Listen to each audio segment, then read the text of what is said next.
Hello viewers, I Sushant Sahu, teacher in social studies. Welcome you all to class 6 history chapter number 8. Eighth chapter, it is vital villages, thriving towns. Vital villages का मतलब है important गाँव जो कि बहुत famous है। Thriving towns का मतलब ये है जो टाउन रिच है, जो टाउन डेवलप्ड है, जो कि प्रॉस्परस है। तो ये सारे विलेजेस और टाउन के बारे में आज इस चैप्टर में हम लोग पढ़ेंगे। तो चलो शुरू करते हैं। पहला ये जो दिया गया है, फर्स्ट वाला जो छोटा सा एक स्टोरी है, Prabhakar at blacksmith shop.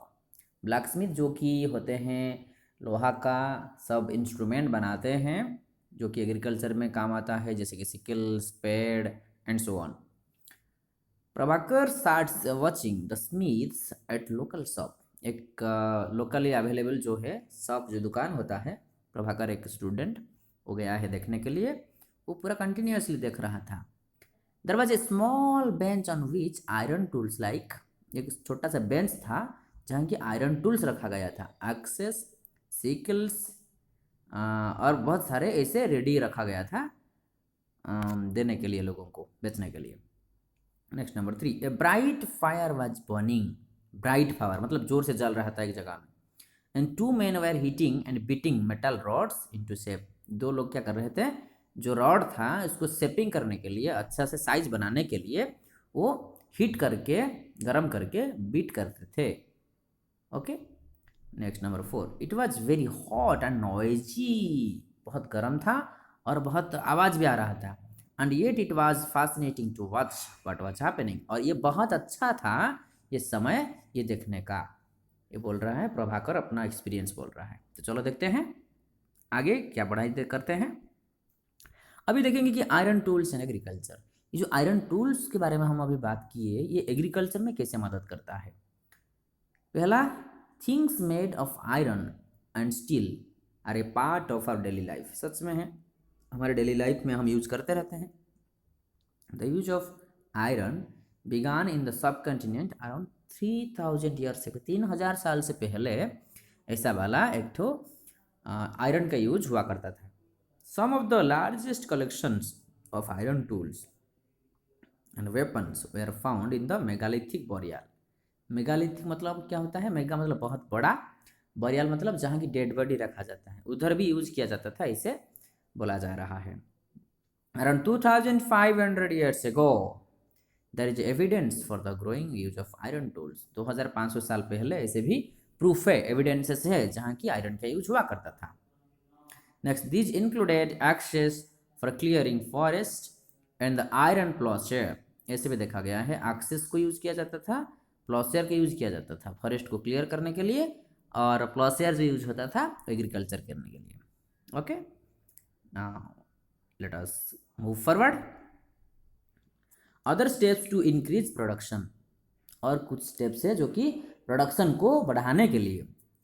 First point, while new tools and the system of transplantation जो इंक्रीज हुआ, डेवलप हुआ प्रोडक्शन करने के लिए, उसमें से एक रीजन है इरिगेशन। इरिगेशन क्या होता है, water supply to the land. तो कैसे किया जाता था, irrigation works that were built during this time that included canals, wells, tanks and artificial lakes। ये लोग क्या करते थे, कैनाल बनाते थे, कैनाल से पानी जाता था, वेल कुआं खोदते थे, टैंक्स होता था जहाँ पानी स्टोर करके रखा जाता था, और आर्टिफिशियल लेक्स लोग बनाते थे। लेक्स जैसा, आर्टिफिशियल मतलब खुद बनाते थे। These are the different steps for the purpose of irrigation it was used. Okay, process of agriculture and tax collection. जो टैक्स कलेक्शन करने के लिए ये एग्रीकल्चर का प्रोसेस कैसे होता था, थोड़ा स्टेप्स देख देते हैं कैसे होता है।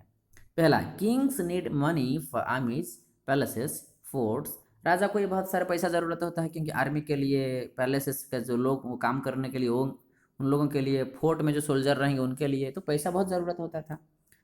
तो नंबर 2 में देखेंगे कि they demand taxes from farmers. तो ये टैक्स कलेक्शन करेंगे किसान लोगों से, कलेक्शन किए। Next, farmers have to increase production to pay taxes. Definitely farmer लोग, किसान लोग अगर टैक्स कलेक्शन, वो टैक्स देंगे तो उनको प्रोडक्शन भी बढ़ाना होगा, this is possible with irrigation, ये कैसे पॉसिबल था? इरीगेशन मतलब वाटर सप्लाई से प्रोडक्शन ज़्यादा करना। Kings provide money and plan irrigation work, राजा जो होते थे, जो रूलर होते थे, वो पैसा दिए, पैसा खर्चा किए इरीगेशन करने के लिए। Number 6, labour is provided by the people, राजा पानी दिए, पैसा खर्चा कर किए पानी देने के लिए, और लोग सब पीपल मतलब लेबर दिए। नंबर 7, प्रोडक्शन इंक्रीजेस, प्रोडक्शन बढ़ गया। सो डज रेवेन्यू, तो वैसे ही प्रोडक्शन जब बढ़ गया टैक्स कलेक्शन भी हुआ। Finally farmers also benefit because crop production is more certain, अभी फार्मर्स लोगों को भी कुछ फ़ायदा मिला, कुछ मुनाफा मिला, क्योंकि ये जो इरिगेशन सिस्टम सही हो गया, अच्छा हो गया, तो प्रोडक्शन ज़्यादा हुआ था। तो ये था process of agriculture and tax collection. Okay, फिर आगे देखते हैं। Who lived in the villages, गांव में कौन रहते थे? First point, in the Tamil region large land owners, बहुत बड़ा बड़ा जमींदार रहते थे जिनको भेलालार बोला जाता है। ओके, नेक्स्ट ऑर्डिनरी प्लॉ से, ऑर्डिनरी प्लॉ मैंने वेर होना, जो ऑर्डिनरी थे, जो साधारण लोग थे, उनको क्या बोला जाता था? उजवार। और जो लैंडलेस लेबरर थे, जो कि इंक्लूडिंग स्लेब्स, उनको क्या बोला जाता था? कडियासियार, कडाइसियार। और क्या बोला जाता था? आदिमाई। ये सब लैंग्वेज में बोला जाता था, ये सब नेम में। Number 2, in the northern part of the country the village headman was known as the grama bhojak, country का जो नॉर्थ पार्ट है उस जगह में गांव का हेड को बोला जाता था ग्राम भोजक। ओके, नेक्स्ट, द ग्राम भोजक, जो ग्राम भोजक होता था, he was often the largest land owner, सबसे बड़ा लैंड ओनर उनको बोला जाता था। नंबर 4, अपार्ट फ्रॉम ग्राम भोजक के साथ there are other independent farmers, और भी इंडिपेंडेंट जो कि डिपेंडेंट नहीं होते थे, जिनको बोला जाता था grihapati, most of whom were smaller landowners. तो ये स्मॉलर लैंड ओनर्स का गृहपति होते थे, जो कि बोला जाता है independent farmers. The most villages there were also some crafts persons, such as जैसे कि ब्लैक स्मिथ, जो कि लोहा का काम करते हैं, पॉटर मिट्टी का काम करते हैं, कारपेंटर लकड़ी का काम करते हैं, वेवर बुनाकार काम करते हैं, तो ये सब लोग भी मौजूद होते थे गांव में। ओके, आगे देखते हैं। Finding out about cities, stories, travellers, sculpture and archaeology, इसमें क्या देखेंगे? We can use other kinds of evidence to find out about life in some of this early cities. Early cities में हम अगर आर्कियोलॉजिस्ट लोगों का मदद लेंगे तो हमको एविडेंस मिलेगा कि लोगों का कैसा उनका लाइफस्टाइल था, कैसे वो लोग फूड हैबिट्स था, ड्रेस हैबिट कैसे था, लोगों की ज़िंदगी कैसे जी रहे थे। So it was very proof very proofful of evidences which will help us to know about the early people, those who are living in that time. Sculptors carved scenes depicting people lives in the towns, villages as well as in the forest. तो जो sculpture होता था, जो कि चाहे मंदिर हो, चाहे मस्जिद हो, चाहे कोई भी पहाड़ गुफा के ऊपर हो, तो ये बनाते थे और इसके ऊपर कुछ लिखा करते थे, जिससे कि पता चलता है उस समय का क्या क्या लोग करते थे।